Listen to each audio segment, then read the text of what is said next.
Hello and welcome back to another episode of the Spawn Trap Podcast, the only podcast that has unlocked the achievement of celebrating the new year 3.5 months later. I remember. You fucked up already, I man. am joined by Court FTW. I am Til. Yeah, it's been a while since we did one of these, so Yes. there's a lot of news to talk about.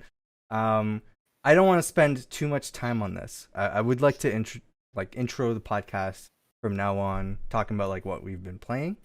But Okay. I don't want to go too far into that because there's so much that we need to talk about. Yes. So much stuff. Well, what have you been playing? Lost Ark, to be honest. Is that the Amazon game? Yes. Yeah. Is it good? It's free. Yeah, it's interesting. It has a really good storyline to it. For the most part, it's kind of like Black Desert Online, that once you hit a certain level, then it's like incredibly hard to like progress. So then you're kind of just working more on like your gear and like other things, your roster level. So it's interesting. So I've been enjoying it. I've been enjoying the grind. So that's the current game that I've been playing. That's new. I was Yeah, what have you been testing out. I was testing out. I got a retro emulation PC. Actually, this might be snagged. I got those like Lenovo Work Center PC. Like it's like one of those like little office like computers. a POS system basically. Yeah. Like one of those office PCs, but it's great for emulation because I could play up to like Wii games like no problem on this thing. Oh, sick. And that's what I was doing. I was loading in Wii games to test them out. I got a Bluetooth connection for the Wiimote just to see what like stuff works. I'm like, great. Oh, shit. And it's running an operating system called Batocera. And I don't know what I did wrong. There's an update for it. I'm like, cool. I just finished testing stuff out. I'm like, cool. I'll update it. They added some stuff where you can have like new splash screens, so I was gonna like test that stuff out. The update kind of got like stuck. It was a black screen, and I'm like, that's weird. And it was like that for a while, so I forced it off, turned back on. Everything got erased. Like 700 gigs of like, stuff that I set up. So I have it sitting on my desk right now. Like I have stuff. I was able to back up stuff. I'm moving everything back over to it. So yeah, that's gonna be my day tomorrow is reconfiguring that. Damn. But otherwise, that sucks. yeah. But otherwise, like Pokemon Legends Arceus. Yeah, we haven't played. Are we playing it tomorrow, man? If you playing want it to. on our usual Sunday. If you want to, yeah. This I have no idea when this podcast is coming out, but Court and I typically stream Pokemon games on our individual channels. Which you can probably find links to in the description down below. Yeah. But yeah, we play on Twitch every Sunday night. We play Pokemon or Pokemon-related games. I assume at some point we're going to switch back to our Nuzlocke. Yeah, yeah, eventually. Nuzlocke. I'm almost done Arceus. Cool. But I haven't caught all the Pokemon. I'm just like, again, I try to change my mentality with trying to catch Pokemon, and I'm just... I want to complete Sword. Beat people. I want to complete Sword. I want to get the Pokedex for all that and finish the DLC. So that's the reason why I want to jump back into that game. But yeah, that would probably take me a while to do that. Anyways, I don't even remember what the other games I've been playing are. I just installed Shredders on my Xbox, so I was looking forward to that. Just came out on Game Pass. It's a snowboarding game. And I'm a sucker for that, nice. So I want to try that out. And then Tunic just came out on Game Pass as well, which is like that Legend of Zelda style. Oh game. Yes, so, I saw that on Game Pass too. Yeah. I was like, ooh, I have a controller. I'm getting the Forza one. You have a controller now? I'm going to get it soon. That one's nice. I was like, it showed up, and I was like, I have to buy this now. So yeah, that's great. We got a lot of stuff to talk about. Our last podcast was a bit heavy. We were talking about Activision Blizzard, how things are getting a lot worse. And things took a very interesting twist and turn since then. But there's been so many stories that I've tried to bookmark, like whatever I've seen. I'm sure we're missing a lot of stuff. But I think this is kind of chronological. We can kind of go step by step of like where we left off. So I'm gonna go with the first link here and try to refresh my memory. It's been a long time. Like we had our last podcast was at the end of this December is when it got published. So I know a lot of it's this stuff been like is gonna 3 be months. like I'm reading it again for the first time. This is The Jessica tweet, right? Gonzalez, yeah, she used to work at Treyarch, so it's part of Activision Blizzard. So she resigned. She has her resignation letter here. Was not kind to Bobby Kotick, which I really like. Um, but I have it on the screen here if you want to read it. If you're listening to the audio podcast, we do have a video version of it up on our YouTube, so you can kind of see the stories that we're talking about, and see our faces if you want to do. But Do you want to read it or do you want me to read it? do you want to read it? I mean, just to kind of give like a gist of what kind sure. of she put, because even I'm kind of interested. So Yeah, go ahead. it's hello. What's like or Activision Blizzard? I'm assuming that's what ABK means. Yeah, Activision Blizzard King. King. Okay, unfortunately, this is a goodbye message. It's been a journey over the years, and I have made the decision to leave Blizzard by putting my well-being first. Oof. Yeah. That's always like a shot. I've accepted an opportunity that is too good to pass up. Get wrecked. I'm still moving into the senior quality engineering role in the financial tech company and out of game development entirely. I regret that I couldn't meet my colleagues under the better circumstances, but I take our shared vision of diversity, equality, inclusions, and workers' rights with me and value the work that we've done during my time here. That's like thanking blah blah blah. There's lots of work to do. Da da da da da. Don't forget what so many passionate developers work hard toward and continue to work toward in my absence. Let your passions and passions of those blah blah blah. And then it's like to the I believe the good people in this company and can't wait to see where you all can take it. Like high hopes. And Yeah. then she's like to Bobby Kotick. Mm-hmm. Your interaction and refusal to take accountability is driving out great talent, and the products will suffer until you are removed from your position as CEO. This may seem harsh, but you had your years to fix the culture, and look at where the company currently stands. Damn. Damn, indeed. I wouldn't say that's harsh. I feel like that's pretty like, a professional way to be like, fuck off, like, or I fuck guess you so, yeah. in a way. So Jessica Gonzalez is the founder and organizer for A Better ABK. It's the ABK Workers Alliance. Oh, wow. I think they're trying to fight for unionization and all that stuff too. So go follow this Twitter account, and the GoFundMe if you want to support them. And let's see what this is. Activision Blizzard once again. I kind of put in titles here a little bit too, so this might have been me. Activision Blizzard again fires employees after promising wage increases. So this is Austin O'Brien. He works at Ravensoft. So this was back in the beginning of December. Said, I am gutted right now. My friends in QA at Raven were promised for months that Activision was working towards a pay restructure to increase their wages. And if you recall last podcast, I brought up how Activision Blizzard has a history of doing this kind of shit. Yeah. Today, one by one, valuable members of the team were called into meetings and told they were being let go. Yeah. That they're like, this is our way to restructure. Less people to pay, more money for us. Yeah, his last tweet in the thread here is, it's unfair to these people to string them along, promising something better and then let them go. Yep. But again, this is nothing new for Activision Blizzard or a lot of gaming publishers, because I've seen other gaming publishers do this too. Same. Or even like they just like completely gut a development studio. It's like, this studio's done and everybody's fired. That's why it's like, it's so like, because like my dream is to be like writing for a video game or like, being a part of that and stuff like and everything. And it's like, so, and to see this and to know the ins and outs, not necessarily the ins and outs, but to see companies get gutted. I've seen people like because I think animation is also kind of hand in hand with like game development and stuff, because you get animated for that. Mm-hmm. And it's like contract based, and you can just get fired. You can just get like just such random shit. There's no job security.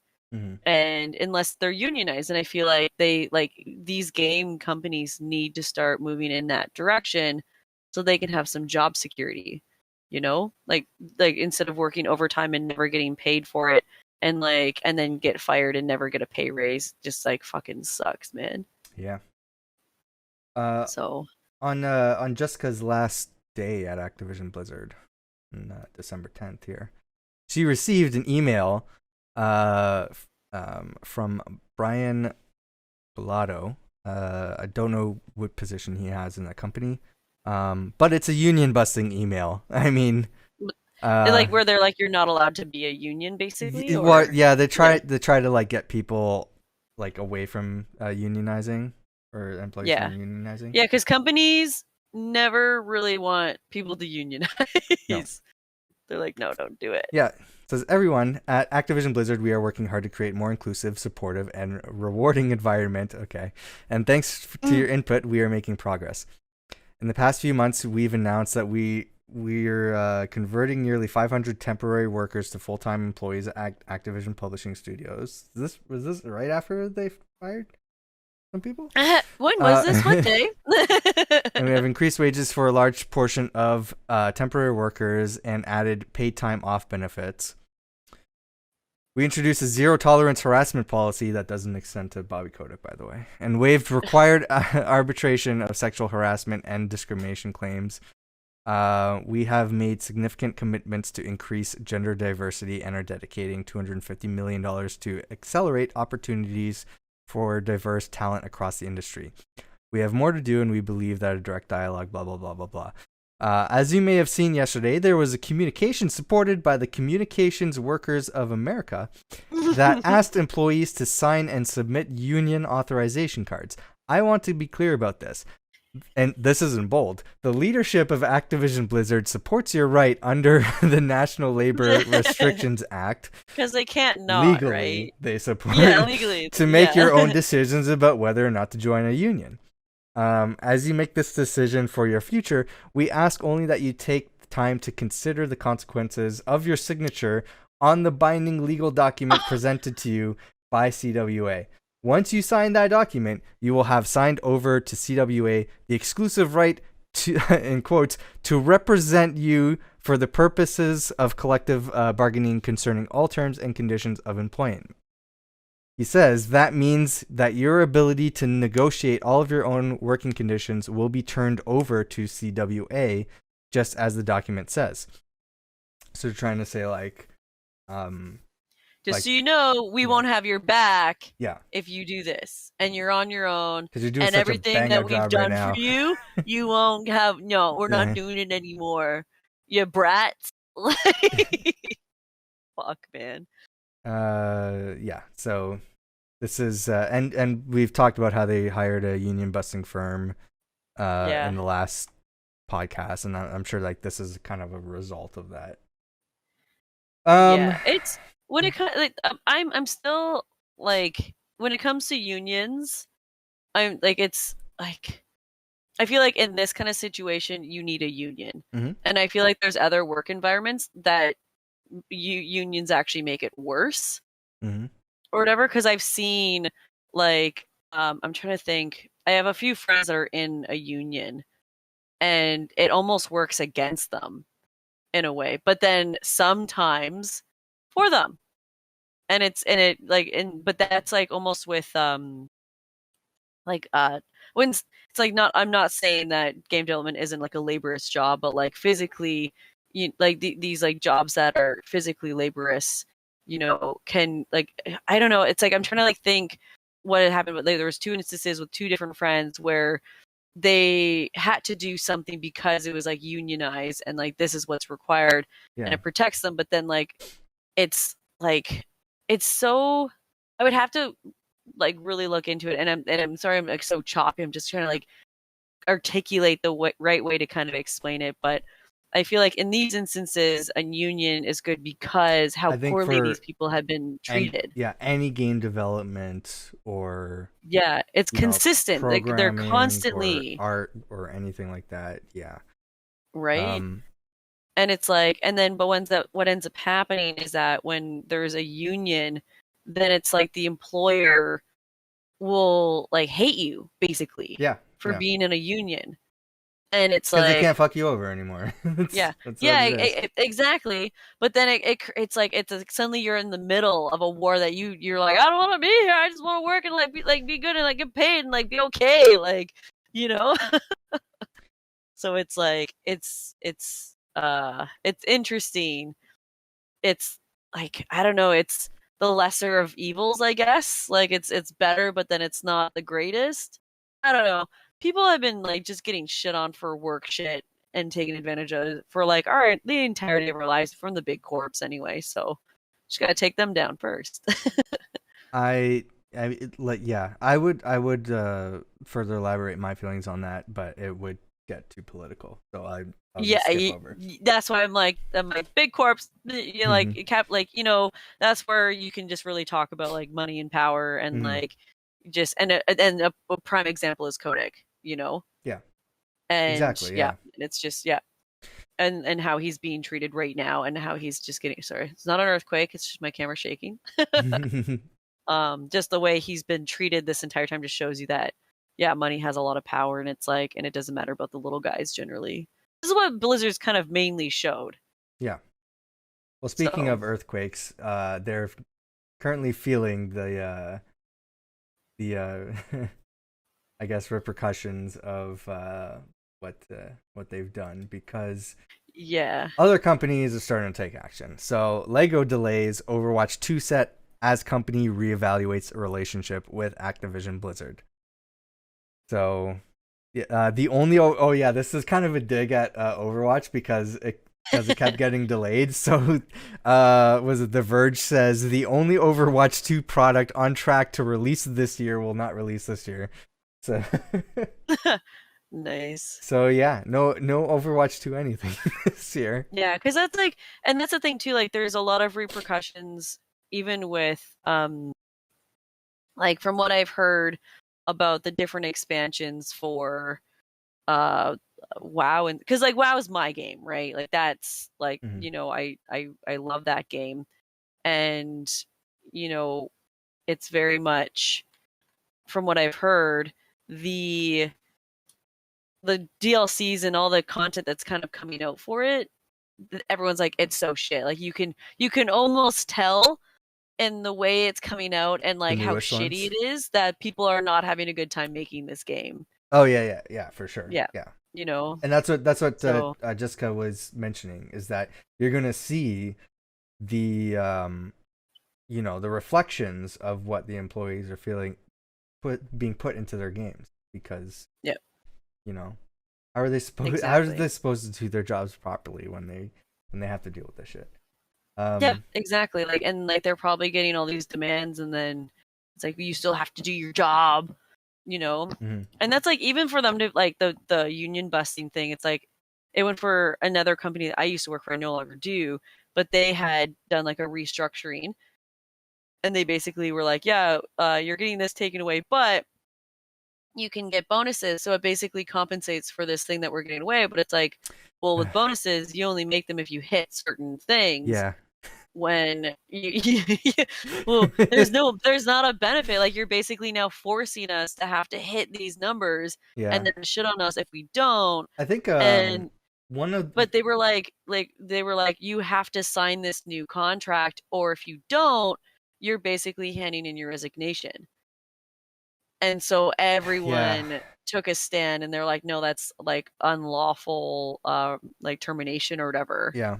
And then HR is panicking. They're like, no, we didn't say that. They're like, yeah, you fucking did. So I think what the Borderlands publisher, to no, it's not, hold on. Or let me look it up. Yeah, Gearbox. I think Gearbox is known to do that. Um like where like, they promise, like don't unionize. I don't know if they had anything to do with unions, but they like I think their employees like work at a like get basically like shitty pay and get promised like these big bonuses and like benefits and stuff, and then after they yeah, just like pull it out from under the rug, or like have to like cut stuff or like lay people off, and yeah, it's like they do shitty says too. I don't have any sources for that prepared because I did not expect to talk about that. But so yeah, I might be wrong. Just search it up. I remember hearing that. So yeah. Do your own research. It's uh, beneficial. that's right. Anyway, what's next here? Blizzard. 30 Activision Blizzard employees have exited. Yeah, Dun, so dun, dun, dun. the company disciplined 44 more in that period. This is from a Wall Street Journal report, which I don't think I would be able to load. Okay. So this is from The Verge. 37 Activision Blizzard employees. So wait, hold on. This was back in January 17th. Saying, these are the people that are exiting are the ones that have the allegations, like are the ones being I don't think necessarily. I don't remember this article in particular, so I'm gonna have to like read through it here. But it says 37 Activision Blizzard employees have reportedly, quote, exited the company since July of last year as part of the company's attempt to crack down on issues surrounding sexual harassment. So yeah, maybe. According to internal documents obtained by the Wall Street Journal, Activision Blizzard spokesperson Helene Klasky also told the Wall Street Journal that 44 individuals were disciplined in connection to workplace misconduct allegations. These numbers likely include the more than 20 workers that exited the company in October, along with around 20 workers who the company reprimanded at the time. The Wall Street Journal also notes that Activision Blizzard collected around 700 employee complaints describing concerns about workplace misconduct. Jesus. Activision Blizzard was reportedly set to release a report summarizing the results of its ongoing investigation toward the end of last year, but Wall Street Journal reports that Bobby Kotick refused, saying it would amplify the company's issues and make them seem worse than they are. You know what else does that? When you hide the results. Yeah, when you try and hide something, it's gonna make it look worse. Anyways, yeah, go. Oh, there was some sort of update. Add a statement and additional context received from Activision. Oh, they have a quote there. I really don't care what they have to say. Okay. Let's go here. Kotaku.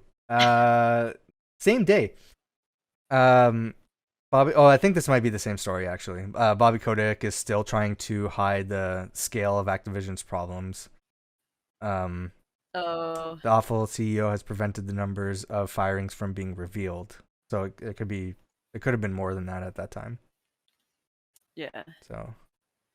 And then I saw that article's like second highest paid CEO in gaming. Who's the first? Probably brother. Probably the CEO of Tencent, I would imagine.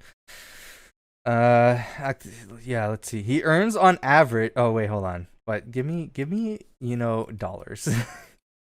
Give me the money. Yeah, 56,310 pounds, right? Or I don't know what that is. I'm sorry. I'm an uncultured. Kotick did release a statement that said the news paints an inaccurate and misleading view of our company, of me personally, and my leadership. Oh, okay. So, yeah. Kotick apparently earns on average $77,306 an hour. An hour. Wow. Can you imagine? So who's number one? I think as anyone explains the poor. Yeah, they don't say who number one is in the article here, but probably. Well, he just want to be known. He's like, no. You're gonna come for me next. Hold on, they have a link here if you want to see. Was it Games One?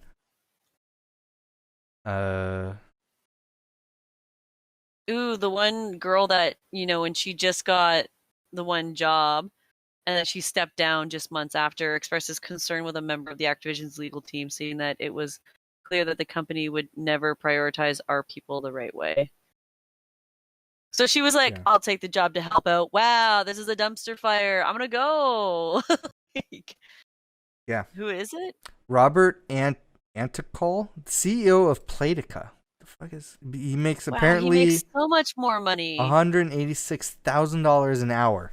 What is Playtika? Politica. Let's see.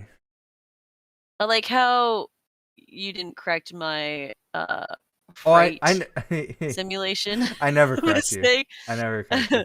Oh, I was looking forward to that. Did you see my video today? No. Oh my god, what did you I do? okay, just watch it.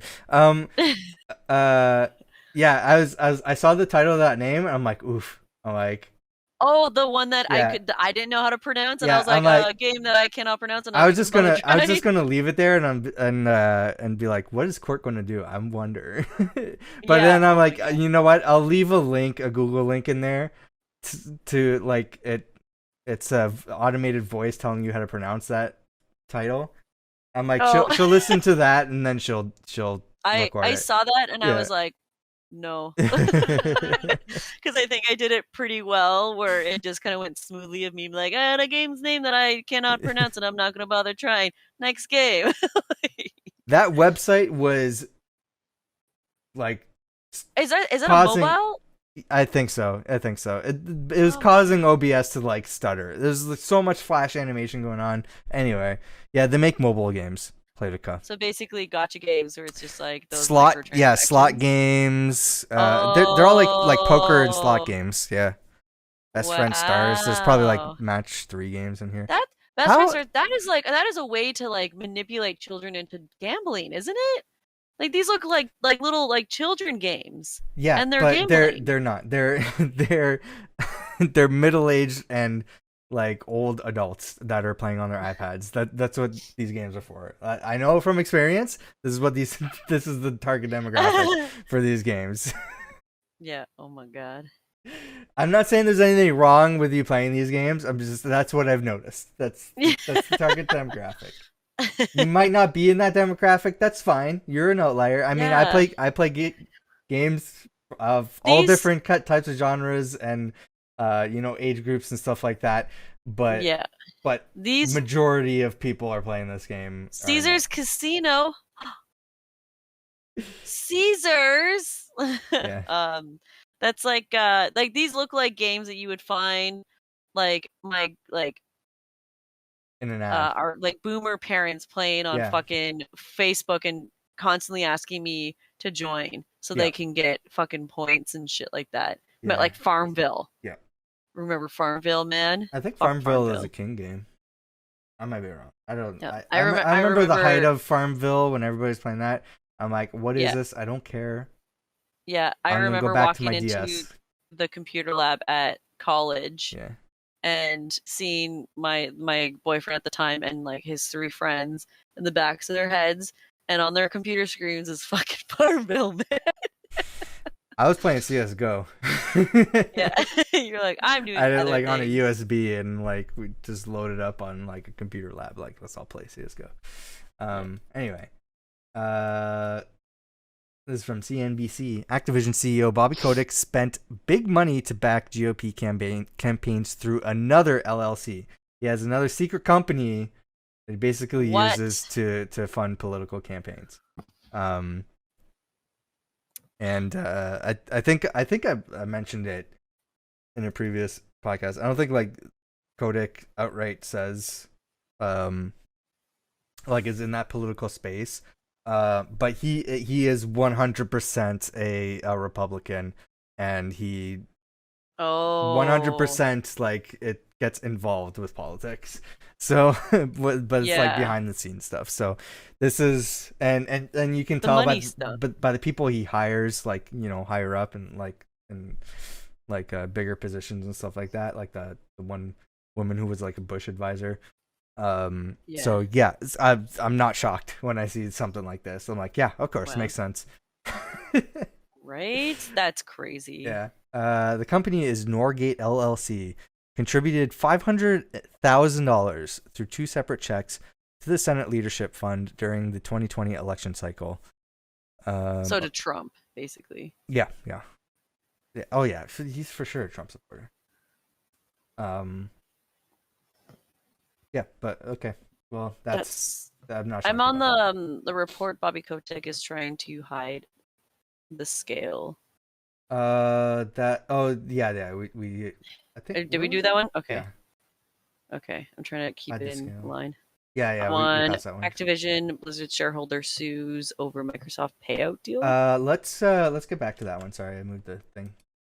First of all, we have like a break in all of this. Yeah. Something that we could have never expected. Nobody could have.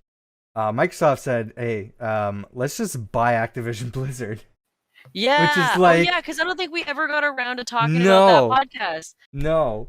So this is this is like the best case scenario that none of us would have ever thought of. Yeah. So like, what the hell is gonna happen? Like, the only thing that can happen is like if the government says, "Hey, we need to take action," right? Yeah.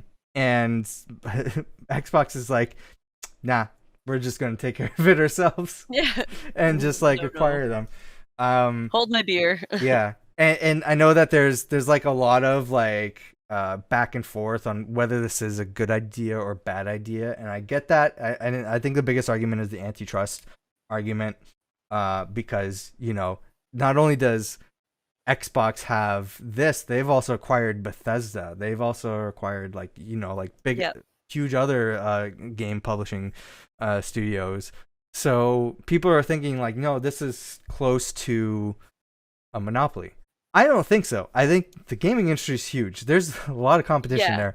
Xbox is, even with this, Xbox I don't think will carries a torch against PlayStation and Nintendo and stuff like that. They're still kind of doing their own thing. So I don't like, for me personally, I don't think this will be an antitrust issue.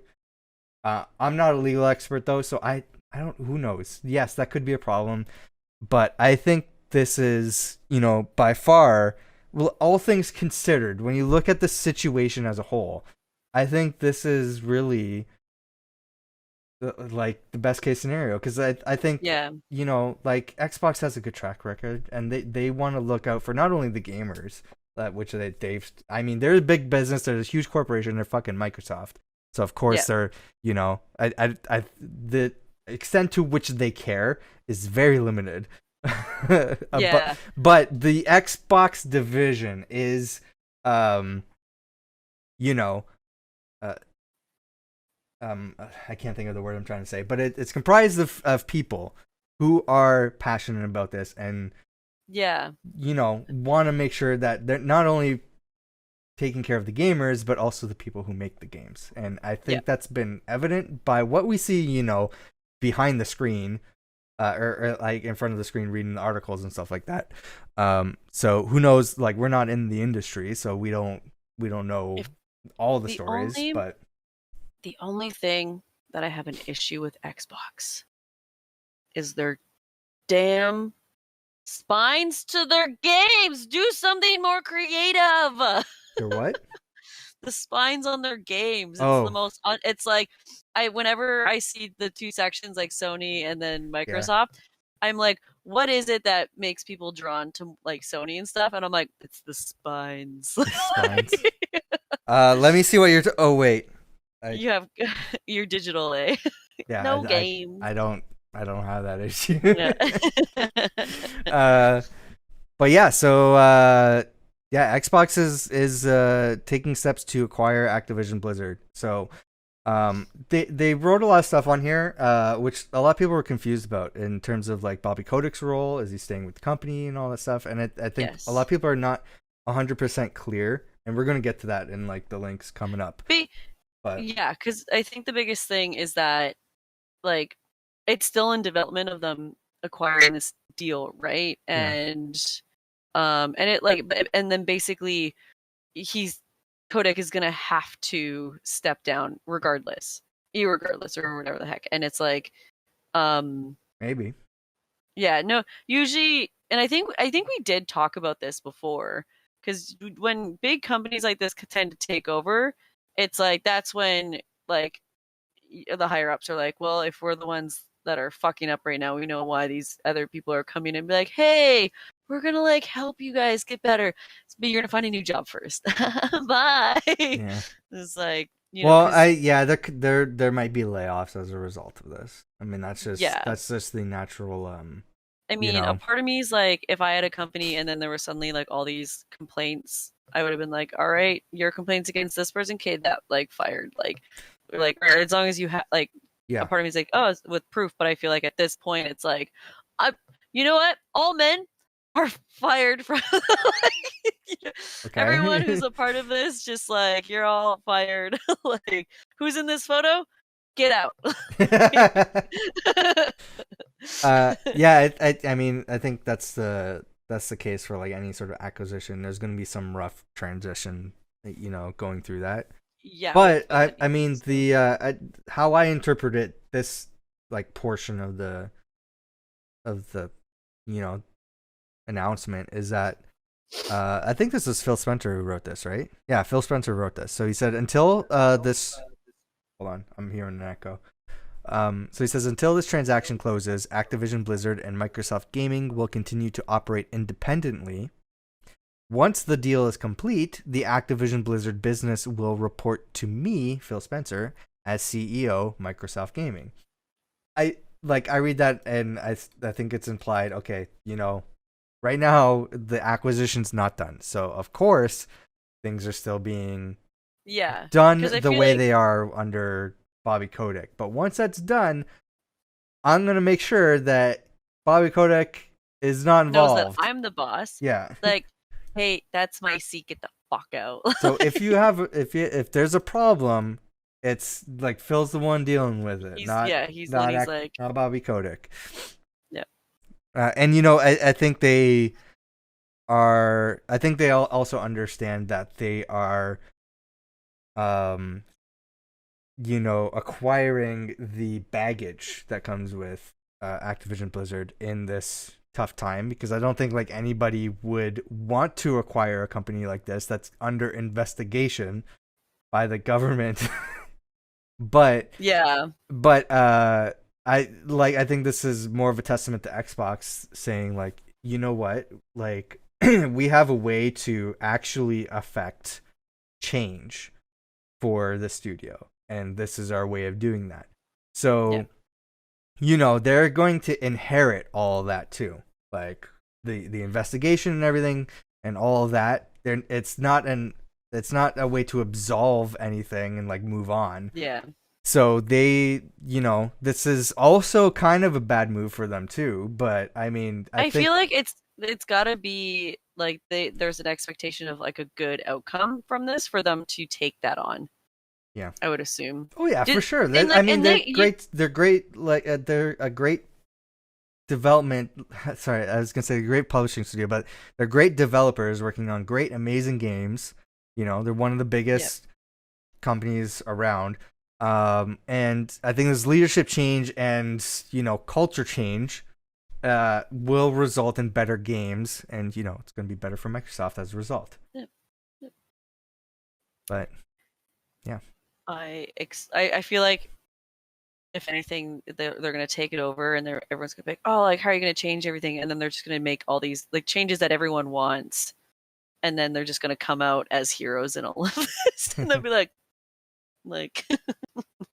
I mean, I think even going deeper here, I think that they're just trying to be as clear as possible without like pissing off people or trying to seem like too arrogant. it was a very well written It article. was, because if you like this part, as a company, Microsoft is committed to our journey for inclusion in every aspect of gaming among both employees and players. We deeply value individual studio cultures. We also believe that creative success and autonomy go hand in hand with treating every person with dignity and respect. We hold all teams and all leaders to this commitment. We're looking forward to extending our culture of proactive inclusion to the great teams across Activision Blizzard. So I think that's pretty They're obvious, like what they're trying to say with this announcement. without saying it. Yeah. Yeah. Clever. Now here's where the confusion comes in. And I think this is from, again, Wall Street Journal, so I won't be able to pull up the article. But Wario64 summarizes a portion of it that That is what I want to focus on. Wario 64 has weighed in on the situation. Go follow Wario 64 for game deals. I'm just saying. Wall Street Journal reporting Bobby Kotick, Activision's longtime CEO, is expected to leave after the deal closes, according to people familiar with those plans. This is where you were kind of like... Yeah. I've read contradicting things, saying like no, that he's still going to be in the company. People saying like no, he's expected to leave. I think the story is kind of like behind the scenes. They're like no, he's going to like leave, but like try to leave on like the best terms that he will leave on. Like he's trying to make himself look the best in this scenario, and like step that's away. Not gonna ever happen. It is like I mean, I've said this in the last podcast. He's gonna walk out a winner no matter what. He still has a little pot of gold, so it's like he's rich and powerful, and this is a huge win for him. Like he's getting a huge payout, and he gets to walk away from all this. Yeah. So that's what it is. Again, for me, I don't care what happens to Bobby Kotick. There's nothing that's gonna change. Like I wish that was the case, but it's the same saddle story with these rich and powerful people. They just get away with it. My concern is the people getting screwed over. Like if things are gonna be better for them. Yeah, I think that should be like the primary focus, is like just to look out for them, and because they didn't deserve any of like this kind of treatment and all that jazz, and it's but part of me, and I kind of want to make a prediction. Okay. In a way, and then if it comes true, I could be like, "Look at we talked about it." Yeah. Go for it. I just feel that on the way out of Bobby Kotick like leaving the company, I feel like this bombshell's gonna just go off, and of something about him that's gonna like, I don't know. I feel like he's gonna be like sentenced. Like he threatened an employee over the phone. Oh wait, no, he's already done that before. Yeah. But I feel like there isn't even like but that's the thing, is like my thing is like if he's done that, can only imagine what he's done and have paid to keep quiet. Oh yeah. Because and then I feel like there is going to be this thing where someone or something is going to come out of this, and it's going to be the thing that's going to send him to jail or something like that. Hypothetically, and I feel like and then he's not going to get any money. And that's hypothetically speaking. I'm making it. I'm kind of loosely like I feel like something like that around that is going to happen. And I will see you guys in a year. So,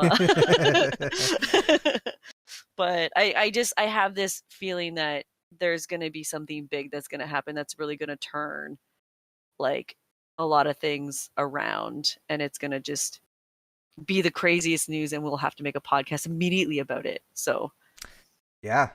But I mean, we're not done right now talking about all this. I mean, yeah. From Bloomberg, as screenshotted by Jason Schreier.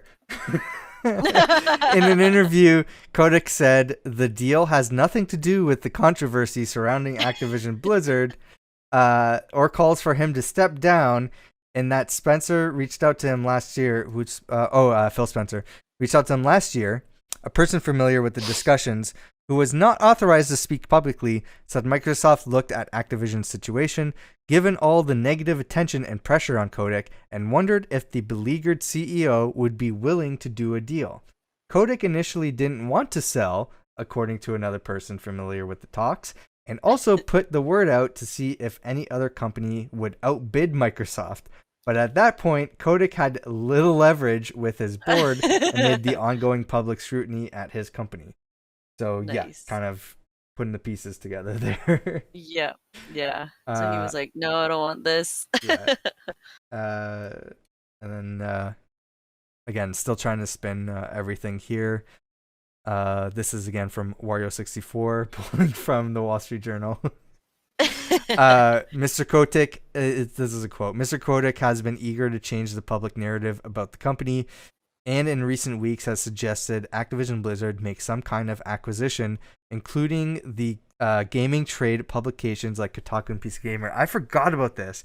He was trying. What was this? He was so you can tell. You can tell he's a Republican, and he makes He's very trying to like Trump-like quiet the decisions news. here, Oh, it's fake news.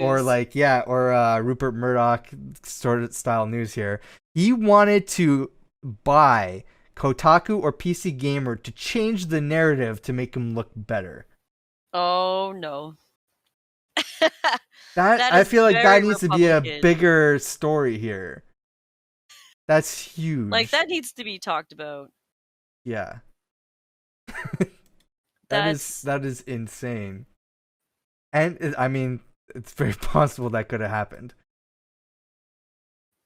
But here's I feel like we skipped over something, right? We were going to get back to.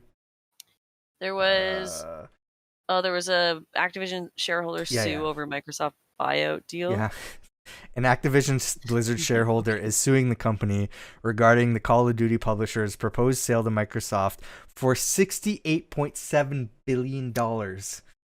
Wow. Shareholder Kyle Watson filed a lawsuit in California recently with lawyers saying the proposal is, quote, unfair for a number of reasons, according to Polygon. Wow. What? That's literally like this person's like, no, that's not fair, but my money.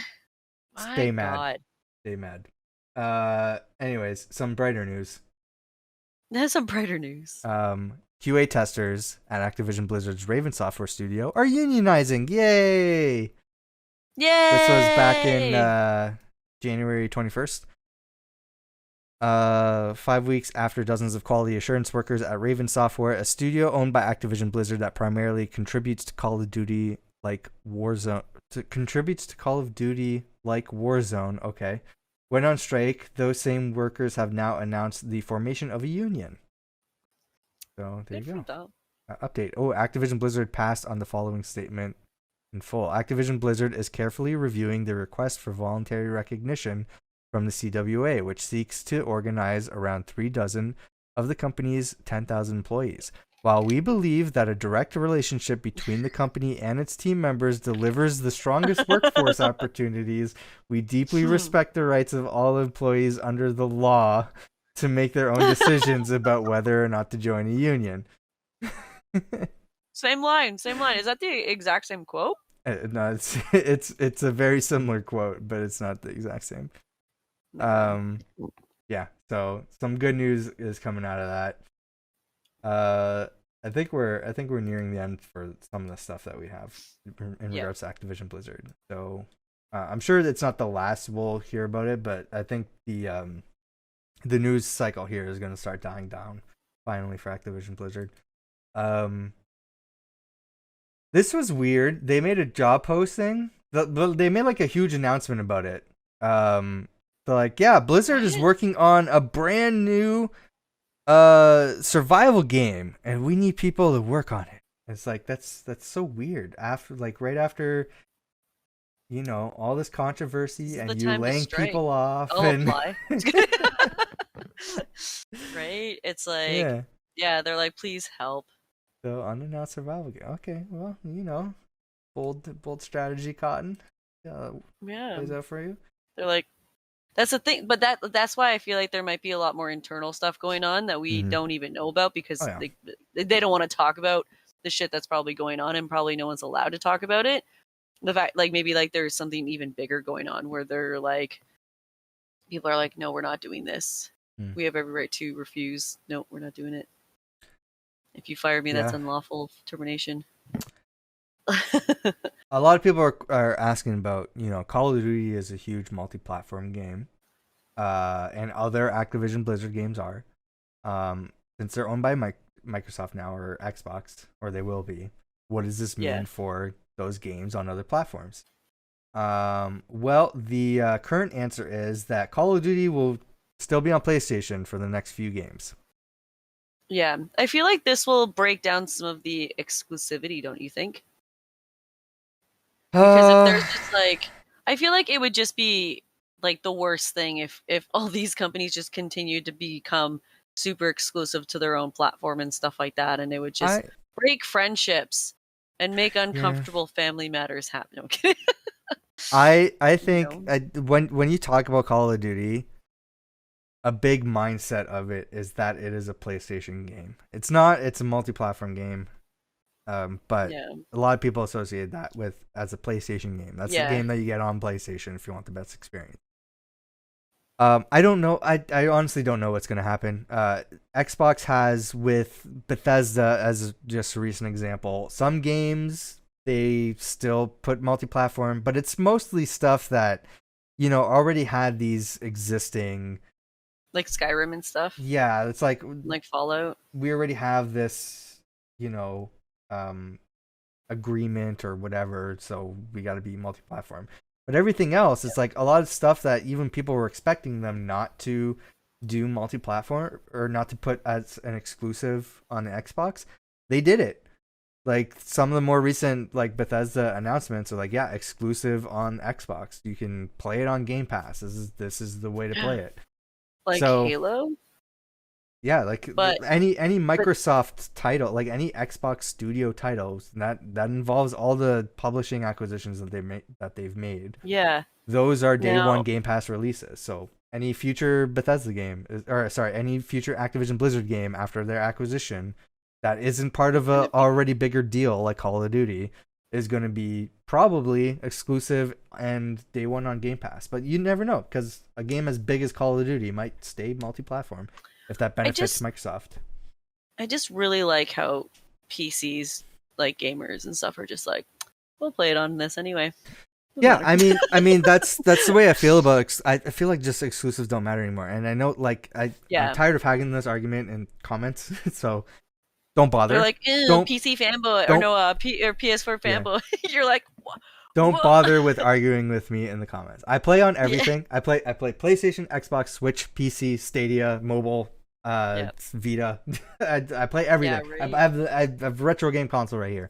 Um, I have no like I'm not a fanboy any which way, and I just feel personally exclusives don't they still do matter in a sense, but I feel like in most cases like the exclusive argument is becoming less and less important when you have subscription and Yep. cloud-based services and you know just publishing from the people making the consoles have their own publishing studios that they use to make games for other platforms that are their Yep. competitors.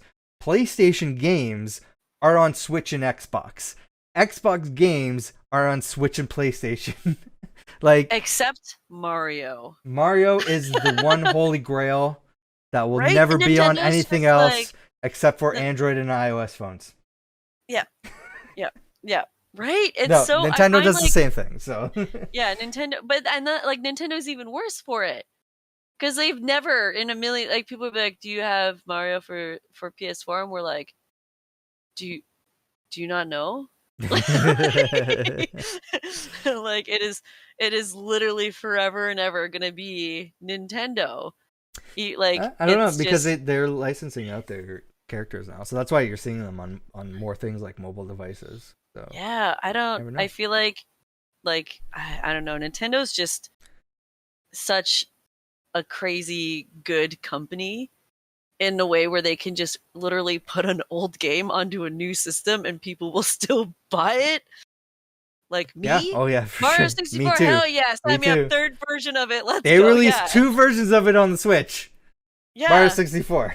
Did we pay for it? Of course we fucking did. We I fucking mean, I love pay for Mario. one. I pay for Yeah, one. like, The better I version bought of I the set. bought Mario 3D Star, or 3D All Stars. Yep. I bought a physical copy and I got it digitally too. So I Oh was yeah. just like, I'm yeah, talking I was about like, the Switch Online version. yeah, Like no, that too. Yeah, yeah. like I wanna get it because they've upgraded it and they fixed, a lot of But the I think graphics I and think stuff 3D like All that. Stars is still the better version, isn't it? No, it's the same one, I think. No, But I'm it's talking got about like more better like visuals. Ocarina of Time Oh and yeah, like, yeah. They but fixed that. like, give me Majora's Mask's 3D version, That's coming. and then I will give you all the monies, I think that's coming Nintendo. soon. The 3D 3DS version? of Oh, Majora's the Mask. 3DS version. No, you are not. Yeah, it was just so much better. I know So much better than the original. the definitive version of those 3D Zelda games is on 3DS, and if we get to that story, it's a very sad conclusion to where that's going. But Don't ruin my dreams. the dreams are ruined. Nintendo's ruining them. Already. Be honest with I think yourself, that's buddy. where we were left off on the Activision Blizzard stuff, though. Yeah. Let's get on to some big news, because some people saw that huge acquisition that Microsoft made, and they're like, "Oh, damn, they're making Yep. big moves. Let's make big moves too." So And it's like Sony Bungie, saw right? that. Yeah, Sony saw that, and they're like, "Hey, my browser didn't refresh the page. What the hell? Let me try again. Here we go." Bungie joins Sony Interactive Entertainment. So PlayStation's like, you know what? We're gonna get an old Xbox exclusive developer. We're gonna have them on our side now. So Bungie's made some like interesting uh moves, because they were like, first of all, I think they were making like Apple games when they started. Then Yeah. Microsoft's like, no, we want Halo on Xbox. And they're like, okay, let's make just Xbox games. And then they got out of that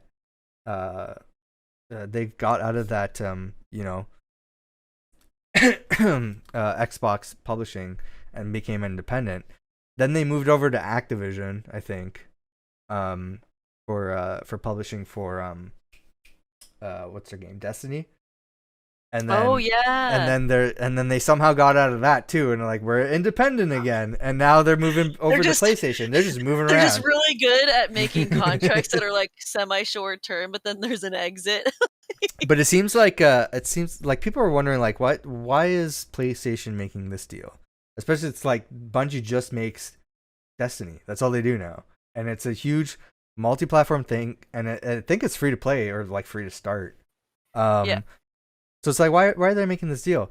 And I think it's because, like, people have come to the conclusion, it's because Destiny is a games as service game, which isn't a huge thing on PlayStation. And I think What do you Sony mean? like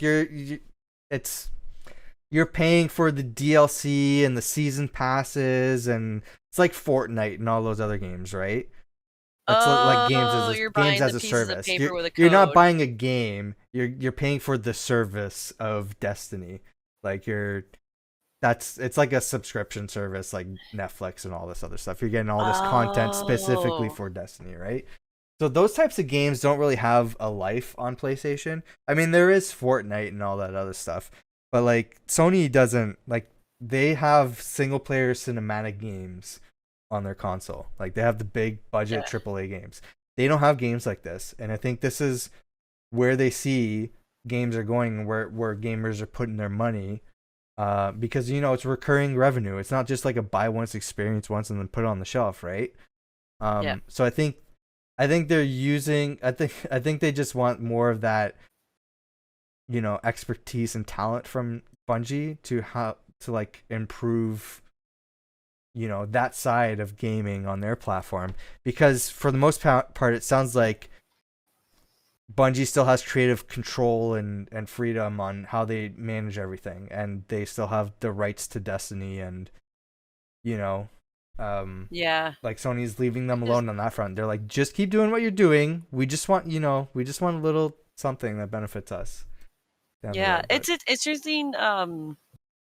Like with the subscription based thing, because that was actually a conversation that I had about what Sony's doing to combat like Xbox's Game Pass, because I don't know if I said this in the last podcast or if I told you, but I had this whole idea that Microsoft was running a propaganda to make people get their Game Pass, because the Xbox Series X was so hard to come by, but then you can get a Series S yeah, anywhere. yeah.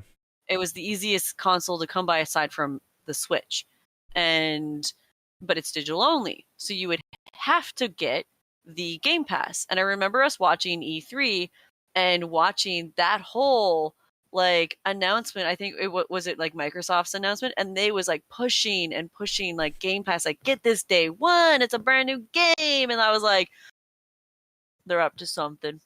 Like, but the Yeah. thing was, when I was talking, there was like, their thing was, how are they able to like make money back from like these subscription services? And it's like, well, it's constant money in your pocket, right? It's just like, why do you think Netflix, has constantly taken off, right? And I think now maybe Sony's kind of been like, okay, we now see the profit in this, and maybe that's like step one, get Destiny. Step two, you know, make better like PlayStation Now and stuff like that.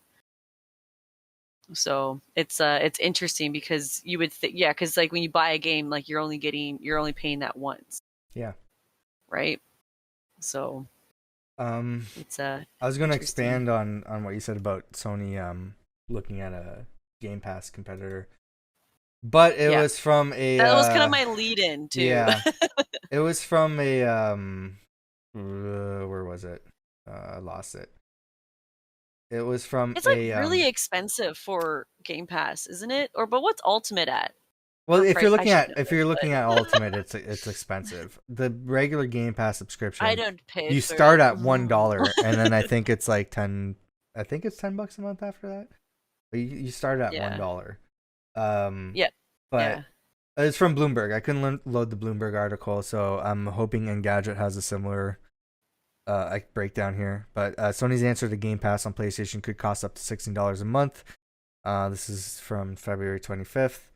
The Xbox Game Pass rival that Sony is cooking up for PlayStation will have 3 tiers, apparently, that cost $10, $13, and $16 a month, according to VentureBeat's GameBeat.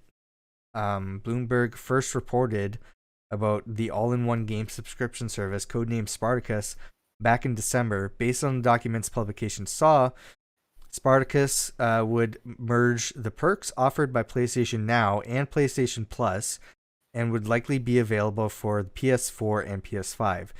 This new report gives us more details about the service and what each tier will get you. So, first of all, if you are coming from Xbox and wondering about PlayStation Plus, PlayStation Now, PlayStation Plus is like Xbox Live Gold. PlayStation Now is more like Game Pass, but you like stream / sometimes download games, like a limited library of games Yeah. on a periodic release. So you don't actually own those games, you just play them. So that's sort of like Game Pass, but it's like a much shadier Okay. Game Pass. Yeah, Much more that's like limited. that's yeah, because I was I feel like this has been brought up. I feel like you always miss these conversations that happen in my chat. And it's like I have a buddy who he just like hates like these subscription things. He's like, you never actually own anything, and it's like, I don't know, like I've gotten like, because that's my thing too, is that like to play a game and to try and beat it, and then it's like, and then I don't have the subscription anymore, so I don't have that game anymore. But then obviously it would defeat the purpose of having that game and subscribing. But it's like, it's just let's just cover up that Yeah, I'm like, ad. why is this ad here? um, but yeah, where it's like you're not actually owning these games. Yeah. But aren't like some of them? But that's where I get confused because because you have a whole thing about free games to own, so that means that people can just download these games in their hours forever, right? Yes. If I say Court's referring to, which we talked about earlier in the video, but Court's referring to like a weekly video series I do on my YouTube channel. If I say in that video it's free to own, then you own it forever. Yeah, Xbox no. Xbox lets you own forever any original or Xbox 360 games offered through Games with Gold, because the way that they had set up that architecture for their marketplace, they could not change that, like the way the licensing works and everything. So they just Oh, ran with it and said, okay, if you claim this game, it's yours to own forever, regardless of if you have a gold subscription. Any Xbox One or Series X games that you purchase or that you claim digitally through Games with Gold are yours to play for as long as you have a Games with Gold subscription. Otherwise, you don't have access to that. So that's more similar to Google Stadia, or I think PlayStation Plus, where if you have that subscription, you can actually play those games, but if you let it lapse, then you don't have access to those games. Okay, because that brings me to my next question. When it comes to games because I've noticed that like you'll do like games that are free right now and that are leaving soon. Yeah. So it's like if I were like I think let's for example Uncharted. Okay. It was free for PlayStation and I was like sweet, I'm gonna get this game. So I downloaded it. Now because it's been months since there was that, or probably a year now, maybe. No, it's only been a couple of months because I've only had my subscription for a couple of months. I don't remember that game ever being free. Yeah, no, yeah, it was this? the first one was free. Okay. And I was like, because I remember seeing it on like your little list. Okay. And I was like, hey, like, was there like a bunch of other games listed with that too? Yeah, I think prior to that one was Control. And like but now like if I go to play those games, am I still able to play them? Because I downloaded them technically. It depends. To play them. It depends. So and I still have my subscription. If you got your subscription to what? PlayStation. I still have it. Plus or PlayStation Now? Now. Well, I have both.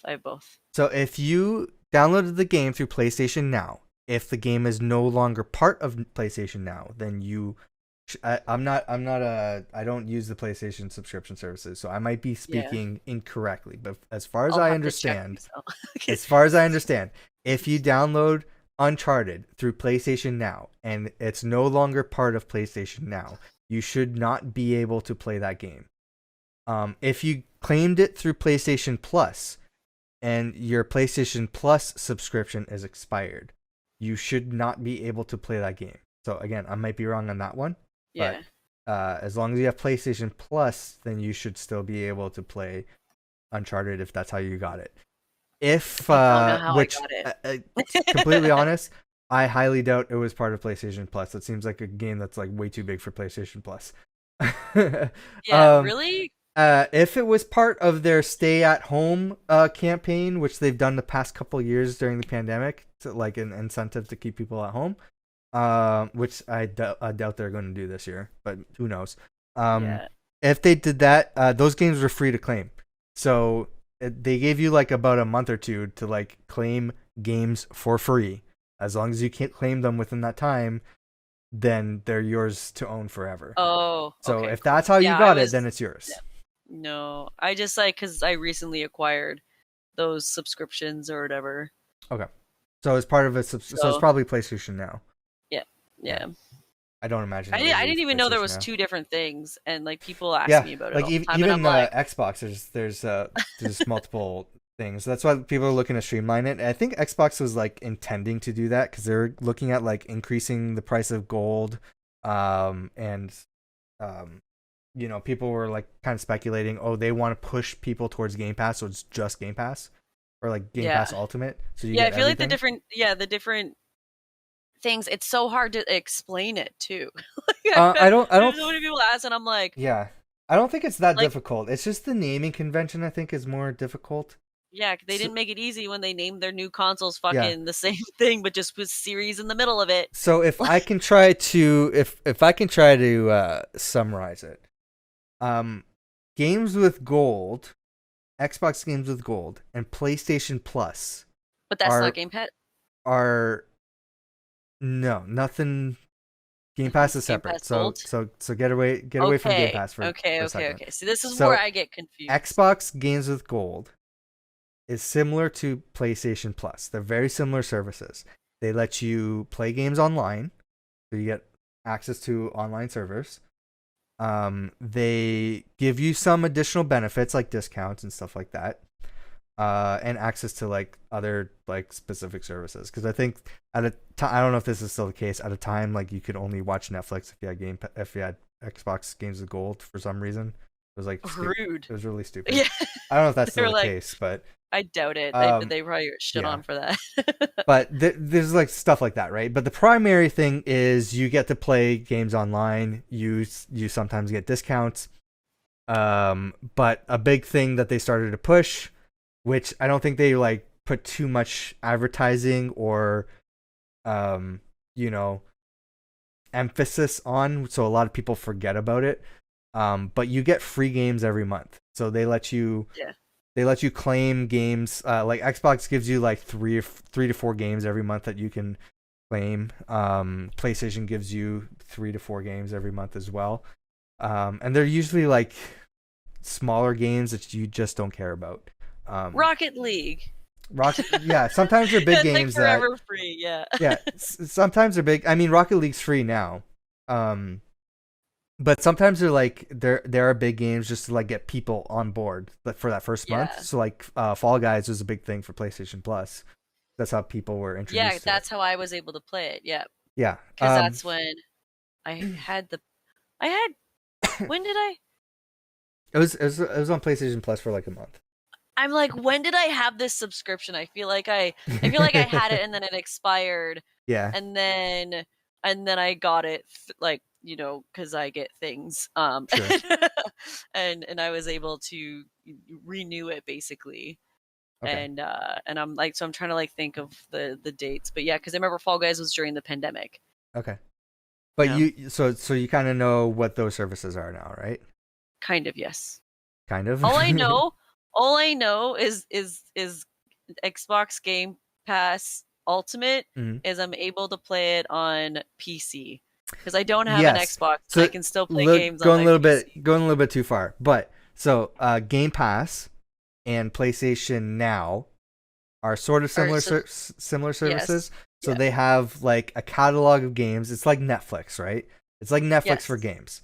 So they have a catalog of games that you can play, whether it's download, streaming, or whatever, that you have access to for that month or however long it is. And of course there's like other benefits with Game Pass and stuff like that. Like there's like EA Play and all this stuff. But yeah, so that's kind of like that's just the subscription, the Netflix style subscription services for those games. Game Pass, PlayStation Now. And then now Game Pass it has, because Microsoft's on multiple platforms. There's Game Pass for Xbox.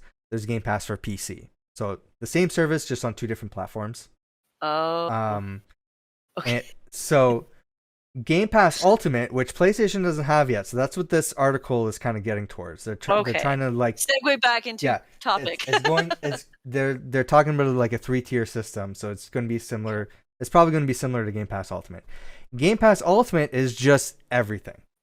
So you get your Game Pass subscription not only on your chosen platform, PC or Xbox. You get it for both. You get Xbox Live Gold as well. So you have games with gold. You have Game Pass on PC and Xbox. You also have cloud streaming through Game Pass Ultimate. So you can stream your games on your mobile device or browser or whatever else if you have Game Pass Ultimate. And then you get EA Play and some other benefits as well. So I think that's what Sony is trying to emulate here. We're on a so they're saying that it's a 3-tier. It's gonna be like a 3-tier system. So it says the tiers are essential, extra, and premium, with the first one being PlayStation Plus, which is the like subscription to get you online, which will cost $10. And will give you access to games every month that you can add to your library. So that's what PlayStation Plus is right now. Meanwhile, the extra tier will cost $13 and will include access to those monthly games, as well as to a game catalog with hundreds of older games that you can download. So it sounds like the catalog could possibly be the same as PlayStation Now. Yeah, so it sounds like they're just... Rather than 2 separate services, you pay a little bit more. You get PlayStation Now with your PlayStation Plus. They're going to call it something else. Yeah. Which I think, that's essentially what Xbox does. But they give you the option to, like, if you just want Gold or if you just want Game Pass, you have the option. But makes sense. Finally, the premium tier. I get it now. Yeah, premium tier will set you back $16 a month and will include all of the aforementioned perks, along with access to PlayStation Now's streaming capabilities abilities and library of classic games. So it's like Nintendo Switch Online's retro catalog. Yeah. With streaming, like Game Pass Ultimate streaming. So if you want that, if it's similar to EA's game trials and you can only play, they might give you some trials too. So it's if you want to get online and maybe some extra games every month, like free games every month, you're paying for their basic, you're paying for their essential tier, $10 a month. If you want PlayStation Now to download games in their catalog, so the Netflix style subscription, you're paying a little bit more for their extra. Okay. To get that plus everything else in the essential. If you want retro games and cloud streaming and game trials for like new games and stuff like that, you're paying the premium price to get you all of that stuff. I think that makes sense. I think that's a good deal. Yeah. And then I'll try and explain it to one person, then they'll be like, "But what about this? Wouldn't do this?" I'm like, yeah, I mean, yeah, I think both companies need to simplify things a little bit more. Yes, because even I've anyways, acquisitions, drama, and New York Times Wordle. Oh my god! So you're jumping the gun here, but I'm not. I just wanted to kind of be like, oh, and then I saw that and I was like, what? But basically, so there's been other acquisitions. So THQ saw PlayStation's acquisition, and they're like, you know what? We're gonna acquire Metric Minds, which is a renounced service provider for animated content delivered in engine. So. Not like a huge thing, but okay. So, but this seems like the year of acquisitions, and the year's just kind of started because Nintendo also acquires a blank screen. What the hell? New York, Tokyo-based firm with the worked for platform holders on games dating back to Donkey Kong and Super Mario Bros. There you go. So has made a rare acquisition, officially making one of its long-running development partners an internal studio. Nice.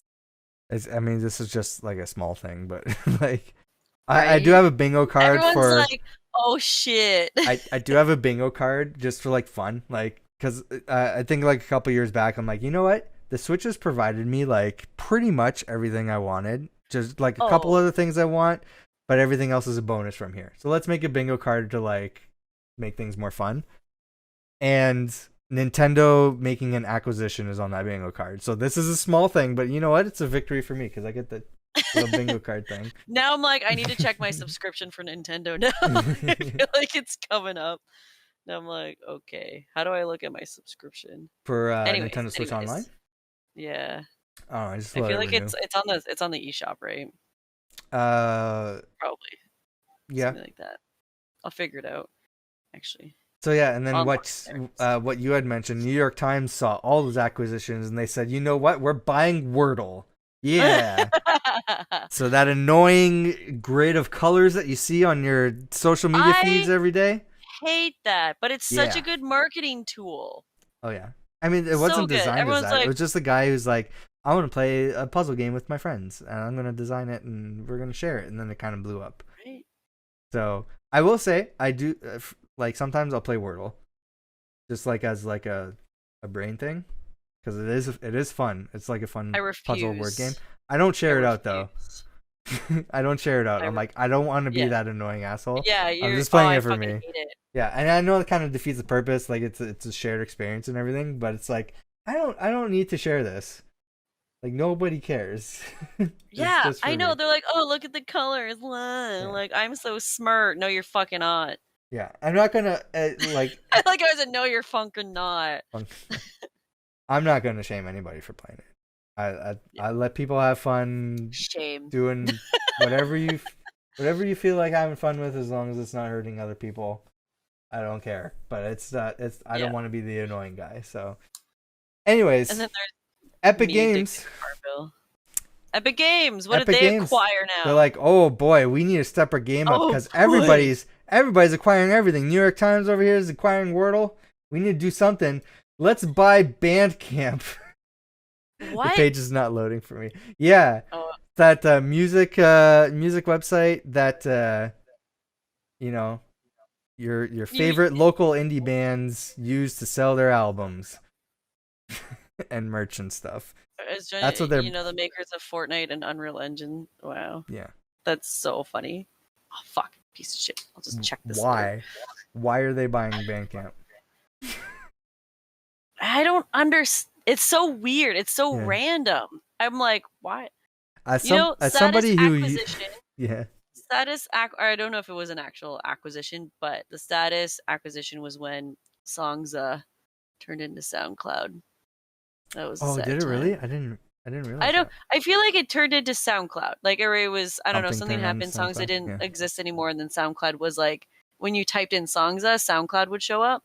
Oh, So I yeah. figured So that they were like, probably yeah. yeah. And they're like, I miss Songza. I could just be like, what are you doing right now? I'm cleaning. Do you want like chill, upbeat, blah, blah? I want this. And they would have the best playlist. It was so good. I feel like Spotify does a good job of that. But you gotta pay for Spotify. Yeah. And I'm not down for that. I mean, you don't have to pay. You can use the free version. I don't know how. It doesn't work on my phone. I feel like a boomer trying to work Spotify. You don't subscribe. Like, you operated the same. No. You just get the ads. That's the only difference is you get the ads. Yeah, where they're like, and I'm just like, get out of my hair. As somebody who uses Bandcamp, I have no opinions on this whatsoever. Staying out of it. Yeah. It's just so weird. If anything, this could be a good thing. Yeah, I mean, maybe. I honestly, I don't like know. How I Epic don't Games care. has Unreal Engine. Like that's like the like to me like that's also very strange. Yeah. Well, they're the ones who made it. Made it? Yeah. Oh. Wow. Mm-hmm. Wow. Anyways, Embracer Group, which I think they are the parent company or the holding group for like Deep Silver and a bunch of other publishers and developers. Did I read that right? Oh my god, I read darkhorse.com as Dark Horse Group successfully acquires Dark Horse Me, and I was like, is this a joke tab? Successfully acquires Dark Horse Media. So like, oh, okay. What was Dark Horse? What did Dark Horse do? So New York Times says, oh, we see these gaming acquisitions. We need to buy a word puzzle. And then Epic Games is like, oh, we need to step our game up and buy a music website. Embracer Group's like, oh, we need to do something too. Let's buy a comic book publisher. There it is. I was like, I feel like this is comic books. I'm like, where have I've heard Dark Horse? I'm like,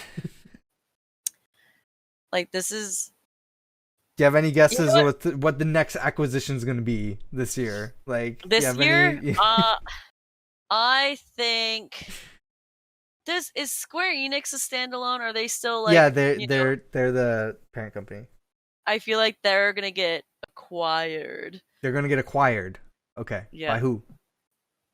Nintendo. By Nintendo? By Nintendo. That's gonna be my prediction. I'm just gonna make a wild one. Yeah. I don't think Square Enix is like a small. I mean, we've said the same thing about Bethesda and Activision Blizzard though, so yeah. You never know. You know? I would put my money more towards PlayStation. Me too. Because Kingdom Hearts, but I don't know. Nintendo's. I feel like also it'll just be a total out of the blue acquiring of a company. That'd be crazy. Right. Exactly. So that's I'm gonna put my bet there. Some other big stuff is happening in the news. I feel like we can skip a lot of the stuff, but we're hitting the 2-hour mark, aren't we? Yeah, we're gonna try to burn through some stuff. I mean, it's nice to see companies fighting. Like, okay, so just segue, acquiring things, and then Russia trying to acquire Ukraine. Let's talk about that. And it's like, I do. I like how these gaming companies and stuff like that are kind of like stepping in to kind of fight against like Russia and stuff like that. Yeah. And it's like, they're like, you can't play fucking video games. They're like, what? Like, sorry, you can't buy these. No thanks. Not anymore, sir. I loaded up the That's wrong great. article because I was laughing too hard. Oh no, wait. I just posted the wrong thing here. Anyway, Oh, um, yeah, I don't know. I pasted the wrong link on here. So the rewards and missions. yeah, Come that's on, for another man. thing. It's Ukraine asks PlayStation and Xbox to leave Russia. I think I had a Twitter link for like an official Ukraine um Yeah, Twitter account. If you don't know what's going on in the world, what the hell's wrong with you? But yeah. um, Russia, Vladimir Putin is like trying to invade Ukraine. Well, he is. That's what he's doing. He's invading I s- Ukraine, and there's a lot of people suffering right now. I saw I don't who the fuck was I talking to about this, but I saw a clip, the or an assorted or a compilation of clips of Putin, and it's him meeting other like leaders and presidents and stuff, and he goes to shake their hands, and he just gets ignored, and then he kind of puts his hand back, and he's like like all these clips is him like huh, and then like the people just like turn around and like or they don't see it and they just like ignore him, and he like and you see him like put his hand back, and I'm like that what made him snap. It was just like, like that's Yeah, I what did mean, it. And I like seeing the clips too. I was like, I like a slight part of me. If he wasn't Putin, I like felt bad for this person. But then because it was Putin, I was like, I don't feel bad for you at all. It's like, I remember seeing that same video, but it was of Donald Trump. yes, I don't feel bad about that one either. Uh, anyways, there's responses from the video game industry about what the fuck ads am I getting? I'm on an Wow, incognito window. divulging bathing suits. You deserve the absolute best, Till. And then what's next to it? I went incognito to like have like a clean slate so like nothing weird shows up, and then like there you go. Show me a video game ad on a video game website. They don't have control. I need to set up an ad blocker when I record these podcasts. Yeah, right. You're like, love to Anyways, support your website, but you kind of sabotaged me. a lot of Games Radar has breakdown when you. Hopefully the ads are better Can't for you, scroll down now. um, a lot of you know game companies have responded. Ubisoft suspends sales in Russia. Nintendo suspends sales in Russia. Nintendo actually delayed Advanced Wars because it has sort of a similar plot to what's going on right now. Oh, So they yeah. just decided to delay Wow, the way to game, which give I it think is away, understandable. guys. Um, anyways, I Court, I want you to pick a story. I'll let you talk about it, and then I'm going to deal with this background noise. Okay, I mean, I don't hear no background noise, Oh, but okay. um, let's Google ditching Stadia. Let's talk about that. Okay. You can. I'll let you talk about it, and then I will deal with it. Okay. All right. So this was kind of a really funny thing that happened.